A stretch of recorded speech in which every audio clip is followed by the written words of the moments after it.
Olá, seja muito bem-vindo ao programa Varela Torres, o seu momento jurídico. Para você que nos assiste pela Rede Capital de Comunicação, é sempre bom ter a sua audiência. E você que está nos assistindo pelo canal do YouTube, deixe seu like, se inscreva em nosso canal e também sempre é um prazer ter você aqui conosco, tá bom?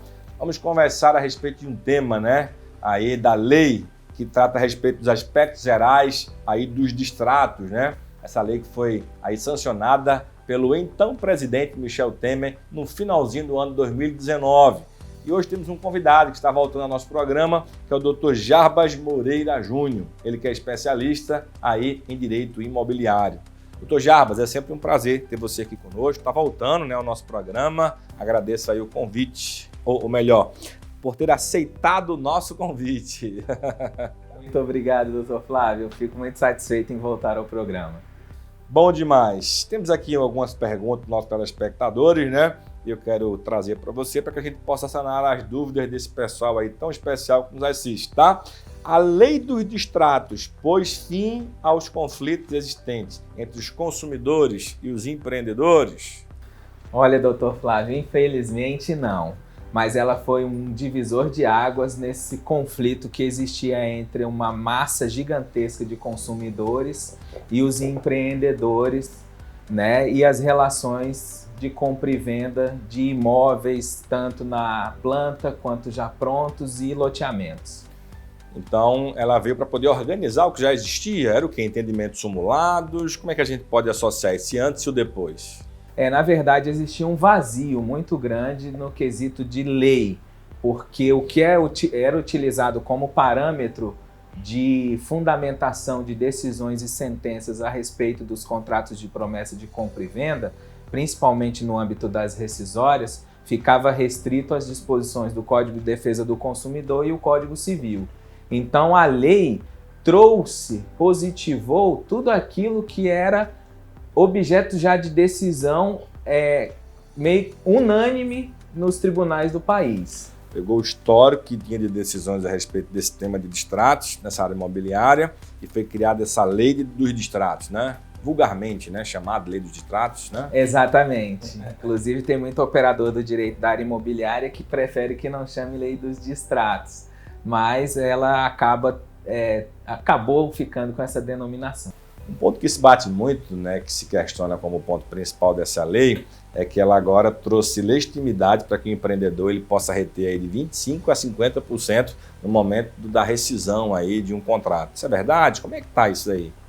Sim, isso é verdade. O percentual de 25% ele já era muito utilizado pela jurisprudência dominante no país. A lei veio e nos casos onde o consumidor desiste do negócio, ela permite, uma das faixas de retenção que a lei permite são os 25%. Caso o empreendimento tenha aporte e seja dirigido, construído, tocado por uma SPE, o empreendedor vai poder reter até 50%.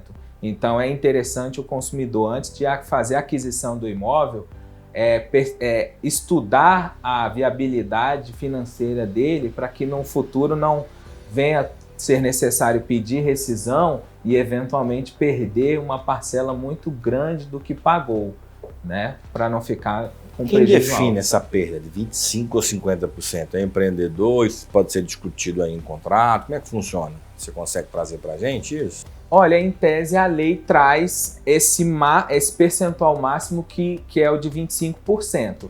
É claro que no contrato específico as partes podem eventualmente deliberar uma porcentagem diferente, mas a realidade dos contratos de compra e venda é a elevação da cláusula ao teto dela, que é dos 25%. Existem alguns outros descontos que podem ser previstos? É isso, acaba que em caso de rescisão do contrato de promessa de compra e venda, a lei fez uma previsão bem abrangente quanto aos descontos. Além da retenção dos 25% do valor pago na desistência pelo comprador, ele ainda pode ser obrigado a pagar fruição pela utilização do imóvel, isso uma porcentagem de 0,5% ao mês do valor do imóvel, os impostos daquele bem e taxas administrativas.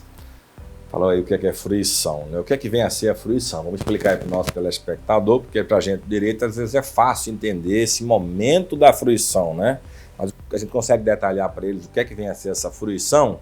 Sim. Vamos trazer um caso prático aí, poder ficar bem legal para o nosso telespectador. Sim, claro. Para você que está achando estranho o termo fruição num contrato de promessa de compra e venda, a fruição ela é exatamente a disponibilidade do imóvel para o comprador.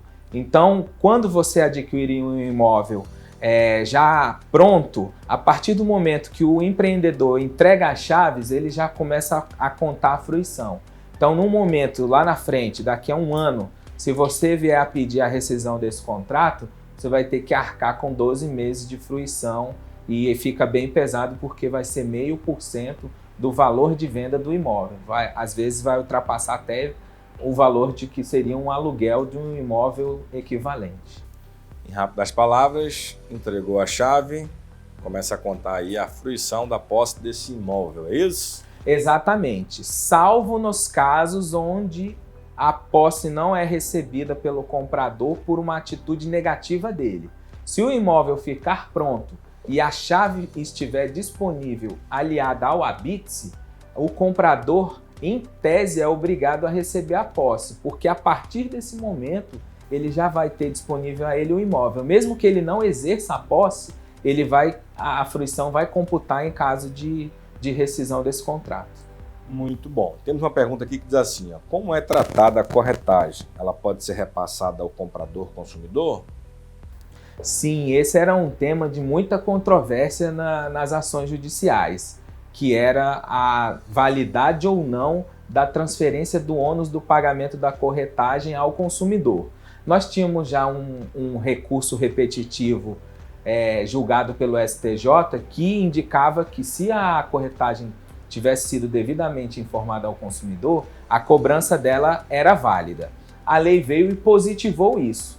Se o contrato trouxer no bojo do quadro de resumo a especificação que o valor X está sendo pago de corretagem integralizando o valor do imóvel, essa cláusula vai ser considerada completamente válida. Ela tem que integralizar, só lhe interrompendo, o valor do imóvel.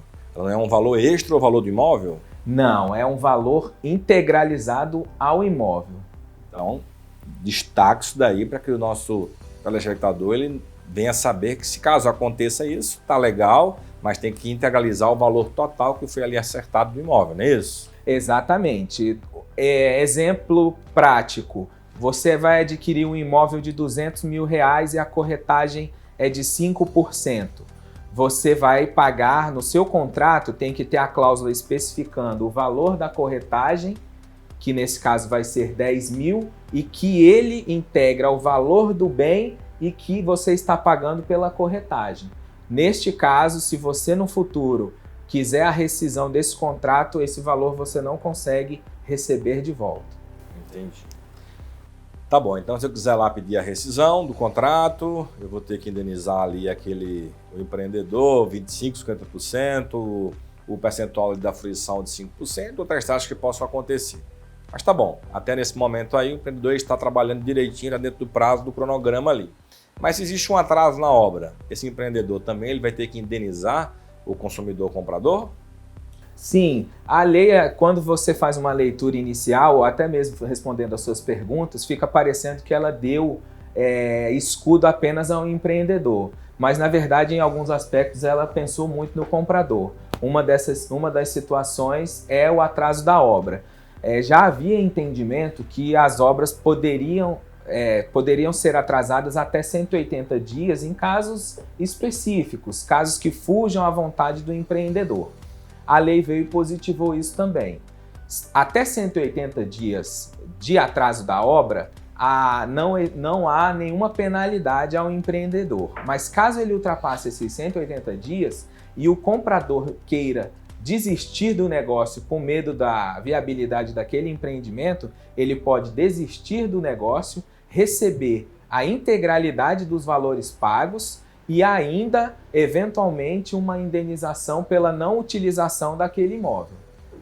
Sim, recebe o valor total, atualizado, mas uma indenização pelo não recebimento desse imóvel, ou melhor, a não utilização aí desse imóvel. Isso, exatamente. A lei conferiu essa força para o consumidor em casos que os empreendedores ultrapassem os 180 dias de atraso.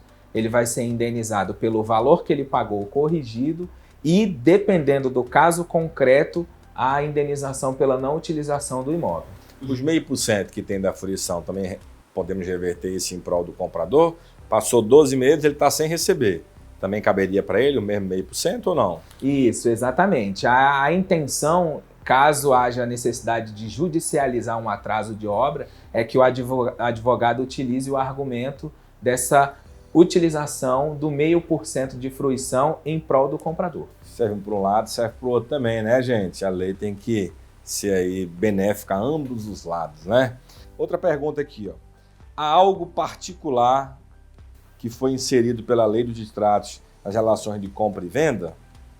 Sim, a lei de arbitragem trouxe um artigo muito interessante e, nesse caso específico, eu chamo a atenção de quem está nos assistindo, que ele, para as compras realizadas em estandes fora da incorporadora. Exemplo, muitas pessoas adquirem cotas de multipropriedade lá em Caldas Novas, nos estandes das incorporadoras de lá. Se a pessoa em 7 dias desistir desse negócio e formalizar junto com a vendedora, ele vai ter o direito de recebimento dos valores pagos ali inicialmente. 7 dias. 7 dias, ele fez uma alusão àquela desistência das compras fora do estabelecimento que já havia a previsão no Código de Defesa do Consumidor. Não é uma repetição expressa do artigo, mas fez uma menção a um tema bastante parecido. Você consegue trazer para a gente um juízo de valor? A lei ela veio para somar, ajudar, ou não alterou muito o dia a dia aí desses contratos? Olha, a lei veio para somar. Nós não temos muita jurisprudência ainda sobre os artigos da lei, porque ela é muito recente, mas sem dúvida, nos aspectos onde o consumidor muitas vezes era prejudicado com retenções, a lei veio e colocou um freio. E com isso ela vai ser muito benéfica aos consumidores no médio e longo prazo.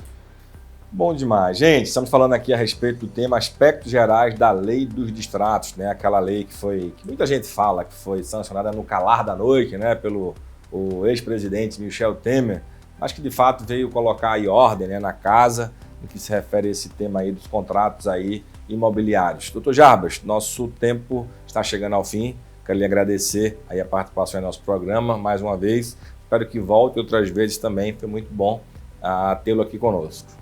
Eu que agradeço o convite, doutor Flávio, fico à disposição e um abraço a todos.